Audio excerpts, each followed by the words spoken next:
Hello भाइयों बहनों, स्वागत है आपका 2K गेमिंग यूट्यूब चैनल पर। तो आज हम बताएंगे रैंक पुश कैसे करते हैं, यानी रैंक पुश करने की टिप्स एंड ट्रिक्स।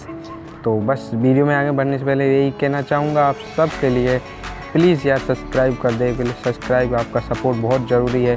आप सपोर्ट करेंगे तभी हम ऐसी वीडियो और लाते रहेंगे।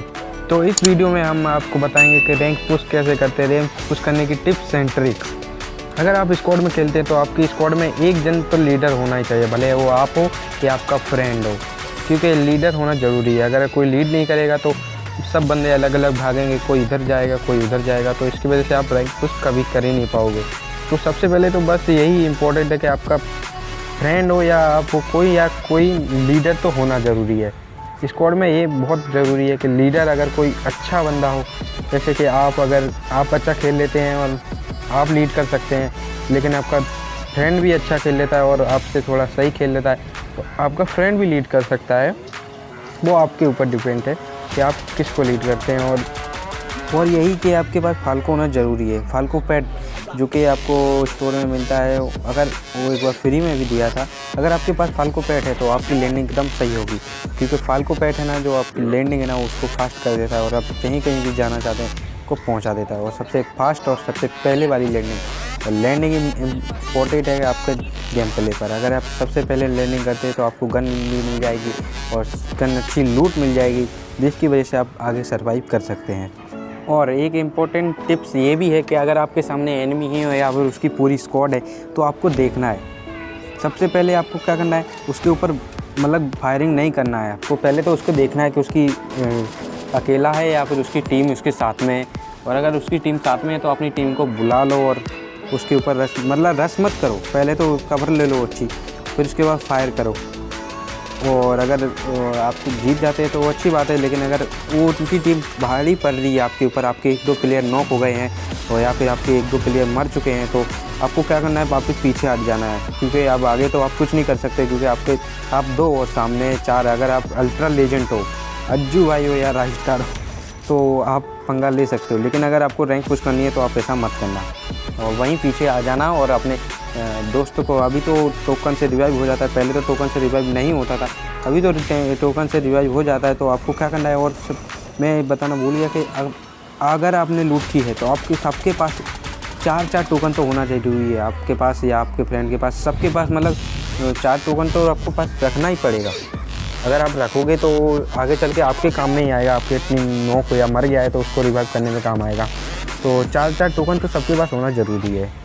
और गन की बताऊं तो गन में आप ग्रोजा, M4A1 चिप, मतलब M4A1 में वो 3 चिप लगती है ना, चिप लगा के, और एक ऐसी बहुत सारी गन है जो आप सबको चलानी चाहिए, क्योंकि उनका जो डैमेज रहता है वो सही रहता है, डबल रहता है किसी का। मतलब आपके पास स्किन है तो और भी अच्छा है, और अगर नहीं है तो भी कोई बात नहीं। अगर आपके पास स्किन नहीं है तो M4A1 चलाना, आप M4A1 चलाइए, क्योंकि M4A1 की भले स्किन भी ना हो ना, फिर भी अगर उसमें 3 चिप लग जाए तो भी वो बहुत बवाल मचा देती है।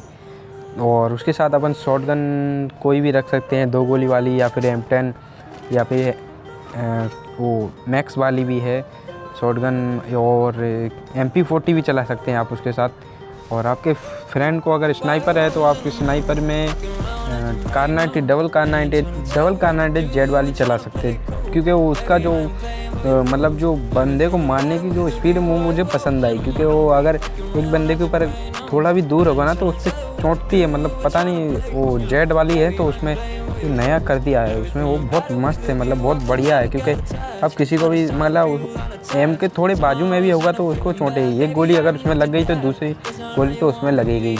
लेकिन अगर ग्लू वॉल डालिए तो थोड़ा नहीं लगेगा। लेकिन डबल कार-90 जेड वाली सही है। अगर आपका फ्रेंड अगर स्नाइपर चला रहा है तो अगर उसको पसंद है तो डबल स्नाइपर चला सकता है, वो डबल कार-90 वो सही रहेगा, बंदे को मारने के लिए स्क्वाड में सही रहे। और एक बात ये भी है कि आपके पास ग्लोबल होना ज़रूरी है। आपको जहाँ से जितने ग्लोबल मिल सकते हैं आप उतने ग्लोबल रखने पास रखें, क्योंकि ग्लोबल इम्पोर्टेंट है बहुत ज़्यादा, आपकी टीममेट को बचाने के लिए और अपने आप को भी बचाने के लिए बहुत इम्पोर्टेंट है।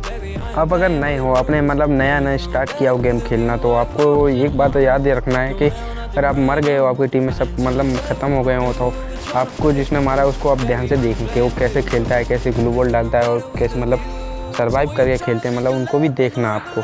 क्योंकि उनके खेलने से आपको भी थोड़ा सीखने को भी मिलेगा कि कैसे खेलते हैं। और बहुत सारे लोगों को ये पता नहीं है कि ब्लू जोन में मतलब जो ब्लू जोन होता है मैप के अंदर, जो ब्लू जोन होता है उसमें लूट बहुत हाईएस्ट लूट होती है, उसमें मतलब बहुत ज़्यादा लूट हो सकती है। तो आपको क्या करना है कि उस ब्लू जोन के अंदर जाना है, लेकिन अब आप भी जाओगे और दूसरे बंदे भी जाएंगे। तो उसके लिए मैंने आपको बताया था कि फाल्को पेट ले लें और उसकी वजह से मतलब आपकी लैंडिंग सबसे पहले होएगी। तो आपको फाल्को पेट लेके रखना है कि आपके टीम मेंबर में से किसी के पास तो होना चाहिए फाल्को पेट, क्योंकि फाल्को पेट होगा तो आप सबसे पहले उधर जाएंगे। और दूसरी बात आपको ये याद रखनी है, दूसरी नहीं, ये तो बहुत सारी बात बोल दी मैंने, लेकिन आपको ये बात भी याद रखने का है कि आपको जैसे आप मरे हैं तो कभी कभी क्या होता है आप डेंजर जोन से भी मर जाते हैं, या गाड़ी ने आपको कोई बंदा गाड़ी लेके आया हो, गाड़ी से भी मर गए। तो आपको एक बात याद रखना है कि आप डेंजर जोन में कभी मतलब बाहर ना निकले और जोन के अंदर ही रहें। ये आपकी डेंजर जोन आपके ऊपर है तो आपको क्या करना है, घर के अंदर रहना है। और गाड़ी अगर आपको दिखती है तो ग्लूवॉल तुरंत ही ग्लूवॉल लगाना है। आपको एक ग्लूवॉल लगाने की प्रैक्टिस करनी पड़ेगी। ट्रेनिंग में जा सकते हैं, और अब ट्रेनिंग में तो आप ग्लूवॉल लगाने का सेक्शन भी आ चुका है जिसमें आप ग्लूवॉल लगाने की प्रैक्टिस भी कर सकते हैं। तो आप ग्लूवॉल का भी ध्यान रखना है और ज़्यादा से ग्लूवॉल अपने को पास रखना है। और अगर आप सर्वाइव करके खेलना चाहते हो और रश करके नहीं खेलना चाहते, मतलब आपको रैंक पुश करनी है, तो आप ऐसी जगह उतरें जहाँ पर बंदे बहुत कम उतरते हैं। और बाकी आप कहीं पे भी, अगर आपको कोई मतलब नहीं है रैंक मैच से, तो आप कहीं पे भी उतर सकते हैं कुछ भी जगह। लेकिन आपको सबसे ज़्यादा एरिया जो होता है ना, मैं आपको एक पिक्चर बताता हूँ, उसमें बताऊँगा कि कहाँ पे मतलब बंदे आ सकते हैं, कहाँ पे नहीं आ सकते हैं। तो आपको जो एरोप्लेन जाती है, जो उसकी लाइन होती है, उसके हिसाब से मैं आपको बताऊंगा कहाँ पे बंदे जाते हैं और कहाँ पे आपको उतरना चाहिए, ये सब बताऊंगा मैं अगली वीडियो में। और हमारी वीडियो पे अगर नए हैं और अगर वीडियो आपको अच्छी लगी है तो सब्सक्राइब कर दें हमारे यूट्यूब चैनल को, और लाइक कर दें। और जय हिंद। मिलते हैं ऐसे ही न्यू एंड फ्रेश वीडियो में, तब तक के लिए बाय बाय।